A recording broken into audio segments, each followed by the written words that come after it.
ମୋ ହାତ ଯେଉଁଠାରେ ଭିନ୍ନକ୍ଷମ ବ୍ୟକ୍ତିମାନେ ସଶକ୍ତ ହେବେ ଏବଂ ସାମୂହିକ କଲ୍ୟାଣରେ ଯୋଗଦାନ କରିବାକୁ ସକ୍ଷମ ହେବେ। ମୁଁ ସ୍ୱୀକାର କରୁଛି ଯେ ଯେତେବେଳେ ପ୍ରତ୍ୟେକ ବ୍ୟକ୍ତି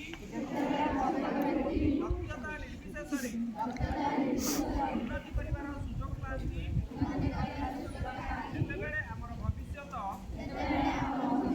ଉନ୍ନତ ଏବଂ ଅଧିକ ସ୍ଥାୟୀ ହୋଇଥାଏ। ଏହି ଶପଥ ଗ୍ରହଣ କରି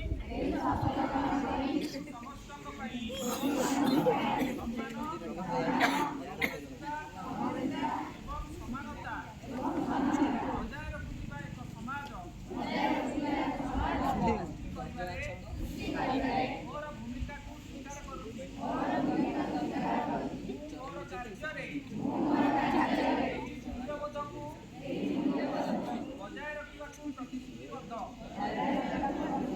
ଏହା ସୁନିଶ୍ଚିତ କରୁଛି ଯେ ପ୍ରତ୍ୟେକ ଭିନ୍ନକ୍ଷମ ବ୍ୟକ୍ତିଙ୍କୁ ସେମାନଙ୍କର ଉପଯୁକ୍ତ ମର୍ଯ୍ୟାଦା